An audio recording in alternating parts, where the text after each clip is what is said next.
ചെക്കോവിന്റെ ഒരു കഥയുണ്ട്, ഒരു പട്ടാളക്കാരന്റെ കഥയാണ്. ഇപ്പൊ വായിച്ചാലും ശരീരത്തിന് എന്തോ ഒരു രാസമാറ്റം ഇങ്ങനെ സംഭവിക്കും.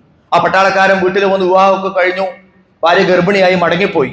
2 വർഷം കഴിഞ്ഞ് തിരിച്ചു വരികയാണ്. ഒരു ചെറിയ കുട്ടി, 1.5 വയസ്സായ കുട്ടി ഇങ്ങനെ കളിച്ചുകൊണ്ടിരിക്കുന്നു. അദ്ദേഹം വേഗം ആ കുട്ടിനെ എടുക്കും. ഉള്ളിലേക്ക് പോയപ്പോൾ അതാ അമ്മയുടെ കയ്യിൽ വേറൊരു കുട്ടിയുണ്ട്. അമ്മ ഇങ്ങനെ പറയണം, നിന്റെ ഭാര്യ പ്രസവിച്ചു, 2 കുട്ടികളാണ്, ഇരട്ട കുട്ടികളാണ്. പ്രസവത്തോടുകൂടി നിന്റെ ഭാര്യ മരണപ്പെട്ടു പോയിട്ടുണ്ട്. ഇനി ഈ 2 കുട്ടികളെയും നോക്കാൻ എനിക്ക് കഴിയില്ല, നീ തിരിച്ചു പോകുമ്പോ ഈ 2 കുട്ടികളെയും കൊണ്ടുപോകണം. അങ്ങനെ 2 കുട്ടികളെയുമായി അദ്ദേഹം ലീവെല്ലാം കഴിഞ്ഞ് തിരിച്ച് യാത്ര പുറപ്പെടുക അദ്ദേഹത്തിന്റെ സൈനിക താവളത്തിലേക്ക്. ദിവസങ്ങൾ നീണ്ടു നിൽക്കുന്ന ട്രെയിൻ യാത്രയാണ്. യാത്രക്കിടയിൽ 2 കുട്ടികൾക്കും ന്യൂമോണിയ ബാധിക്കും.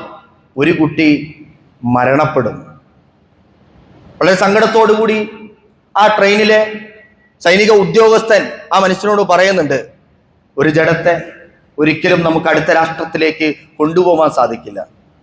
നിങ്ങളിത് പാലത്തിന് മുകളിലൂടെ ട്രെയിൻ കടന്നു പോകുന്ന ഘട്ടത്തിൽ ഈ കുട്ടിയുടെ ജഡം നിങ്ങൾ വലിച്ചെറിയണം. വേദനയോടുകൂടി ആ ഒരു നദിയുടെ മുകളിലൂടെ ട്രെയിൻ ഇങ്ങനെ സഞ്ചരിക്കുമ്പോൾ അദ്ദേഹം ആ കുട്ടിയെ ഇങ്ങനെ എടുത്തു കൊണ്ടുപോയിട്ട് ട്രെയിനിൽ നിന്ന് വെള്ളത്തിലേക്ക്, നദിയിലേക്ക് ഇങ്ങനെ വലിച്ചെറിയും. ഒരു നെടുവീർപ്പോടുകൂടി, വേദനയോടുകൂടി ആ മനുഷ്യൻ തിരിച്ചിങ്ങനെ വരികയാണ്. അങ്ങനെ ഉറങ്ങിക്കിടക്കുന്ന തൻ്റെ മറ്റേ കുഞ്ഞിനെ അദ്ദേഹം എടുത്തിങ്ങനെ തോളത്തിട്ടപ്പോഴാണ് അദ്ദേഹം മനസ്സിലാക്കിയത്, ജീവനുള്ള തൻ്റെ കുഞ്ഞിനെയായിരുന്നു താൻ വെള്ളത്തിലേക്ക് എറിഞ്ഞത്. മരണപ്പെട്ട ആ കുഞ്ഞ് തൻ്റെ തോളത്ത് കിടന്നിങ്ങനെ കുഴയുന്നുണ്ടായിരുന്നു എന്ന്. ഈ കഥ തീരുമ്പോൾ അല്ലെങ്കിൽ വായിച്ചു തീരുമ്പോൾ നമ്മുടെ ശരീരത്തിൽ ഒരു രാസമാറ്റം ഇങ്ങനെ സംഭവിക്കും.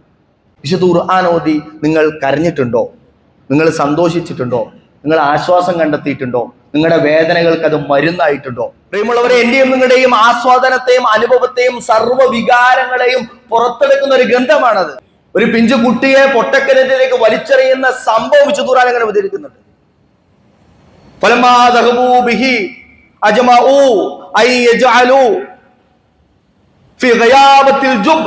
അവരെല്ലാവരും കൂടി ആ കുട്ടിനെ പൊട്ടക്കിണറ്റിലേക്ക് എറിയാൻ തീരുമാനിച്ചു. ഇങ്ങനെ ആലോചിക്കുകയാണ്, ഇത്രയും സുന്ദരനായ യൂസുഫ് നബി അലൈഹി സ്വലാത്തു വസ്സലാമെ പൊട്ടക്കിണറ്റിലേക്ക് എറിയുന്ന സന്ദർഭം നിങ്ങളൊന്ന് ആലോചിച്ചു. ആ പിഞ്ചു കുഞ്ഞ് ആ വസ്ത്രം അവരിങ്ങനെ ഊരി പൊട്ടക്കിണറ്റിൽ പെട്ടുപോയപ്പോ എന്തായിരിക്കും സംഭവിച്ചിട്ടുണ്ടാവുക? കുഞ്ഞിനെ എടുക്കുവാൻ യാത്രക്കാര് വരുന്നത് വരെ ആ കുട്ടി എന്താണ് ചെയ്തിട്ടുണ്ടാവുക?